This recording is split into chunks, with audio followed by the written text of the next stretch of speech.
So next हम लोग देखे जो अपनी थ्योरी को डिस्कस करेंगे, will be discussing about the theory of post modernism.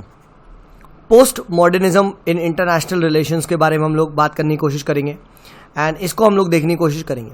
तो देखिए, पोस्ट मॉडर्निज्म वही है जो हमने पढ़ा था कहाँ पे, जी हाँ, जो हमने पढ़ा था आपके आइडियोलॉजीज में, ठीक है। ये वही वाला पोस्ट मॉडर्निज्म है, ठीक है। और इसके जो चीफ प्रोपोनेंट कौन थे? चीफ प्रोपोनेंट थे आपके लियोटार्ड, याद है उस टाइम हम लोगों ने बात भी करी थी, ठीक है। और इनकी एक फेवरेट लाइन भी थी। What was the favourite line of Lyotard? Lyotard की फेवरेट लाइन थी क्या कि post modernism is nothing but incredulity towards meta narrative, ठीक है। ये मैंने आपको उस टाइम बताया था कि these are nothing but discourses, ठीक है। These are nothing but discourses, the so called आप जो देख रहे हो, ठीक है, ये सारी जो थ्योरीज एक्सेट्रा बनी है साइंस वाली, ठीक है, ये कुछ नहीं है। These are nothing but discourses, ठीक है। This was the main concept of post modernism कि द सो कॉल्ड थ्योरीज जो आप रियलिज्म देख रहे हो, ठीक है, आपका आइडियलिज्म देख रहे हो, जितनी भी ये सारी थ्योरीज हैं, ये सब क्या है? ये सब आपकी क्या है? ये सब आपकी डिस्कोर्सेस हैं। तो इनको भी देखो, क्वेश्चन करना स्टार्ट करो। ऐसा नहीं है कि आपने इनको सीधे ही मतलब आपने अज्यूम कर लिया और आपने इनको सच मान लिया, ठीक है। देयरफॉर जो ये सो कॉल्ड रियलिज्म कह रहे हैं अपने आप को कि हम तो बहुत बड़े वाले साइंटिफिक थ्योरी है, नहीं बेटे, ऐसा बिल्कुल नहीं है, ठीक है। हाँ है ना, तुम बिल्कुल नहीं हो साइंटिफिक, ठीक है। So realism cannot be accepted as the scientific explanation of international politics as that was being claimed by आपका Morgenthau, as that was being claimed by आपके केनेथ वॉल्ट्स और आपके मियर शिमर, जितने भी ये लोग क्लेम करते हैं कि नहीं हम साइंटिफिक है, नहीं, ऐसा कुछ नहीं है, ठीक है। जो इंटरनेशनल पॉलिटिक्स आपने दिखाई है कि international politics is a struggle for power, ठीक है, ये क्या है? वही बात जो हमने सोशल कंस्ट्रक्टिविज्म में पढ़ी थी।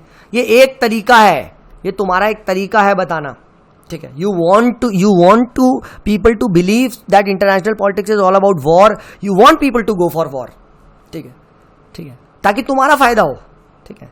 सो वही बात जो पोस्ट मॉडर्निज्म को क्या कहना है, नॉलेज इज पावर। तो तुम क्यों ये थ्योरीज दे रहे हो?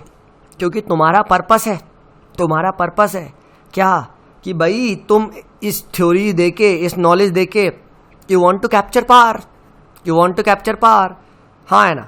सो नॉलेज पावर का जो कनेक्शन है, ठीक है, ये हमेशा साथ रहने वाला है, ये कभी अलग नहीं हो सकता, हाँ है ना। तो इसीलिए ये लोग सजेस्ट करते हैं, ठीक है, कि if you want to understand, ठीक है, द रियलिटी है, जो भी चीज तुम्हें जानना है ये थ्योरीज का सच, तो भाई ये पहली बात तो जो ये डोमिनेंट डिस्कोर्सेस चल रहे हैं, रियलिज्म, लिबरलिज्म, जो भी चल रहा है सब, ठीक है, इससे पहले अलग हटो, ठीक है। Deconstruct them. डीकंस्ट्रक्ट का याद है, डेरिडा का कॉन्सेप्ट ऑफ डीकंस्ट्रक्शन हमने पढ़ा था। देखो गाइस, मैं आप लोगों से फिर रिक्वेस्ट कर रहा हूँ यार, ठीक है, रिविजन जरूर करते रहो यार, क्योंकि अब पॉलिटिकल साइंस कुछ ज्यादा बचता नहीं है, ठीक है। आफ्टर 2A का एक पार्ट है, फिर यही कॉन्सेप्ट ही रिवाइज होंगे। स्टैटिक जो पॉल साइंस है वो हमारा हो चुका है, की टर्म्स अब हो चुके हैं हमारे, ठीक है। अब यही चीज दोबारा आएगी, ठीक है, लिबरलिज्म, पोस्ट मॉडर्निज्म, ठीक है। तो उसमें यार नया क्या बताऊंगा, तो ये सब पता होना चाहिए, ठीक है। अब यही चीज में हर चीज में दोबारा एक्सप्लेन करूंगा तो भाई फिर तो बहुत टाइम लग जाएगा ना, ठीक है। तो डेराइडा का कॉन्सेप्ट ऑफ डीकंस्ट्रक्शन क्या था, ठीक है, कि हर थ्योरीज को क्वेश्चन करो, तोड़ो, फिर जोड़ो, फिर तोड़ो, फिर जोड़ो, हाँ है ना। तो यही चीज इंटरनेशनल पॉलिटिक्स में भी बताई जा रही है कि sir the so called theories of international politics जो आप बात कर रहे हो, ये क्या है, ठीक है, they are not at all आपके साइंटिफिक, ठीक है। दे आर जस्ट आपके मेटा नैरेटिव, ठीक है, मेटा नैरेटिव है। और हमें क्या करना चाहिए, हमें इन मेटा नैरेटिव्स को डीकंस्ट्रक्ट करके देखना चाहिए, ठीक है, and as it is accept नहीं करना चाहिए। तो ये पोस्ट मॉडर्निज्म का चीफ आर्ग्यूमेंट है, हाँ है ना, ये चीज आप ध्यान रखिएगा, ठीक है। Is it clear guys, is it clear, ठीक है। हाँ, अब यहीं पे जो इंटरनेशनल पॉलिटिक्स है, ये भी देखिए, जो पोस्ट मॉडर्निज्म इन इंटरनेशनल पॉलिटिक्स है, ये भी काफी नई फील्ड है, it is also a new field, ठीक है। एंड यहाँ पे देखिए जो इंटरप्रिटेशन किया जाता है वो कौन से स्कॉलर्स आते हैं, वो आते हैं आपके डेरिडा आते हैं, ठीक है, हाँ है ना, ठीक है। उसके बाद रिचार्ड एशली आते हैं, ठीक है, ठीक है। अब ये सारे, जैसे रिचार्ड एशली का एक कॉन्सेप्ट है, ये he has given the concept of anarchy problematic, ठीक है। अब इस पर्टिकुलर कॉन्सेप्ट में वो क्वेश्चन करते हैं आपके जो केनेथ वॉल्ट्स हैं, इनको पे क्वेश्चन करते हैं। ये कहते हैं कि भाई ये जो केनेथ वॉल्ट्स हैं इन्होंने जानबूझ के ऐसे ही एनार्की को डिस्क्राइब किया है, ठीक है, जिसकी वजह से क्या हो गया, जिसकी वजह से आपकी प्रॉब्लम क्रिएट हो रही है, ठीक है। अब आपने एनार्की को एक नेगेटिव प्रॉब्लम डिस्कस ही कर दिया तो बस एनार्की इज अ प्रॉब्लम, ठीक है। अब भाई हैड यू टेकन पॉजिटिव तो कभी ये एनार्की क्रिएट ही नहीं होती ना, ये प्रॉब्लम क्रिएट ही नहीं होती, हाँ है ना, ठीक है। So the way vaults explains anarchy, ठीक है, दैट कैन बी क्वेश्चनड, ऐसा कहना है रिचर्ड एशले का, ठीक है। थ्योरेटिकली जो है पहली बात वो क्या है, ठीक है, आपने पहले ही मान लिया कि भाई कि आपके एनार्की में क्या है, it is a war of all against all, ठीक है, ये आपने पहले ही मान लिया, ठीक है, हाँ है ना, ठीक है। You did not go for including every people, you did not include the rationality in man. आपने पहले ही मान लिया कि नहीं भाई कोई मैन रैशनल नहीं होता, ठीक है, पैशनेट होते हैं, ये कैसे कर लिया, ये आपने कैसे मान लिया, ठीक है, हाँ है ना। सो पर्पसली आपने क्या करा, आपने भाई आपको इतना सारा कोऑर्डिनेशन भी तो दिखाई दे रहा है यार, ठीक है, कोऑर्डिनेशन भी तो हो रहा है इंटरनेशनल रिलेशंस में, इंटरनेशनल इंस्टीट्यूशंस भी तो हैं दोस्त, how can you ignore them. तो ये जानबूझ के इन्होंने क्या करा है, इन्होंने अपने कॉन्सेप्ट को जबरदस्ती एक्सक्लूजनरी बनाया, ठीक है, जबरदस्ती इन्होंने एक्सक्लूजन करा है।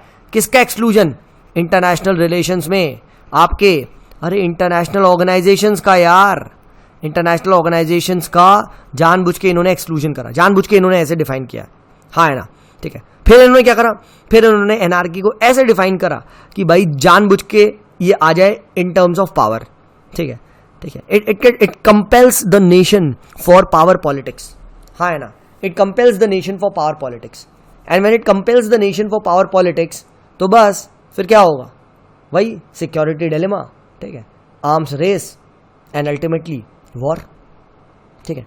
So this specific interpretation of anarchy, this itself leads to war in international politics, ये चीज आप ध्यान रखिएगा, ठीक है। तो अगर आप लोग पोस्ट मॉडर्निस्ट और इन सबसे पूछोगे कि सिक्योरिटी डिलेमा क्या है, ठीक है, तो ये कहेंगे सिक्योरिटी डिलेमा आया ही ऐसे है बिकॉज एनार्की को आपने इंटरप्रेट ही स्पेसिफिक वे में किया ना, ठीक है। अगर आप एनार्की को सही वे में इंटरप्रेट करते, किसी और तरीके से इंटरप्रेट करते तो शायद नहीं होता, हाँ है ना। तो एनार्की को इंटरप्रेट ही ऐसे करा है कि सिक्योरिटी डिलेमा आ जाए, और सिक्योरिटी डिलेमा आ जाए तो इट लीड्स टू वॉर, हाँ है ना, ठीक है। तो ये आप चीज ध्यान रखिएगा, it automatically leads to war, ठीक है। एंड व्हेन वॉर हैपेंस, ठीक है, तो बस रियलिस्ट क्लेम कर देंगे, अरे देखो हम तो कह ही रहे थे ये तो सही है, देखो हम तो सही थे। अरे बेटे सही इसलिए हो ना, तुमने पहले ही अपने अजम्पशन वो कर लिए, ठीक है, उसके बाद तो कंक्लूजन आ ही जाएगा, हाँ ना, ऐसे सेट कर दिया तुमने, ठीक है। इट्स लाइक तुम ही क्वेश्चन सेट कर रहे हो और तुम ही सॉल्व कर रहे हो, और फिर तुम बोल रहे हो देखो मैंने क्वेश्चन सॉल्व कर दिया। अबे प्रॉब्लम भी तो तुम्हारी है, that is why it is called ना एनार्की प्रॉब्लमैटिक, तुम ही ने प्रॉब्लम क्रिएट करी है और फिर बेटे सॉल्व करके बोल रहे हो देखो वाह क्या बात है, हाँ है ना, ठीक है। तो यही चीज आप ध्यान रखिएगा, this is called as the concept of post modernism, ठीक है। तो यहाँ प्रॉब्लमेटिक एनार्की, ठीक है, एनार्की प्रॉब्लमेटिक एपी, ये चीज ध्यान रखिएगा। डिराइडर का कॉन्सेप्ट ऑफ डीकंस्ट्रक्शन याद रखिएगा, जिसमें वो कहते हैं कि इंटरनेशनल पॉलिटिक्स से जो टेक्स्ट है, ठीक है, उसको बार बार we need to understand it from different perspective, ठीक है, ये चीज़ आप ध्यान रखिएगा, ठीक है। और इसीलिए वो जितनी भी कॉन्सेप्ट है इंटरनेशनल पॉलिटिक्स के, चाहे डिप्लोमेसी ले लो चाहे कुछ भी ले लो, ठीक है, he tries to apply the post modernist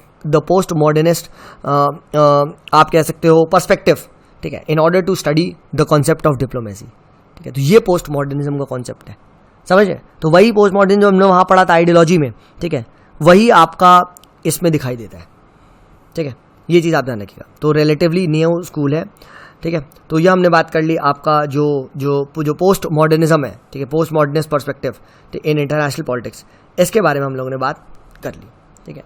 so with this we end the liberalist, ठीक है, आपका लिबरल खत्म कर लिया हम लोगों ने, ठीक है, रियलिज्म भी खत्म कर लिया, and now will be moving on to the most important section of the next, मतलब स्कूल, ठीक है। एंड इनसे स्कूल से क्वेश्चन जरूर आता है, why? Because he is known as the man of change and he is called as, जी हाँ दोस्त, Marxist school of international politics. अब हम Marxist theory of international politics को देखेंगे। अभी तक हम लोगों ने रियलिज्म जम के पढ़ा, हम लोगों ने लिबरलिज्म जम के पढ़ा, ठीक है। अब हम लोग पढ़ेंगे लिबरलिज्म के भी, हम लोगों ने खूब सारे स्कूल्स पढ़े, रियलिज्म के खूब सारे स्कूल्स पढ़े। अब हम लोग जो पढ़ेंगे, ठीक है, पोस्ट मॉडर्निज्म ये सब कवर कर लिया, अब हम लोग मार्क्सिस्ट कवर करेंगे, एंड वो इन सभी थ्योरी की जम के धुलाई करेगा, जम के, ठीक है। एंड मार्क्स के बारे में हम देखेंगे क्या ये बात करते हैं।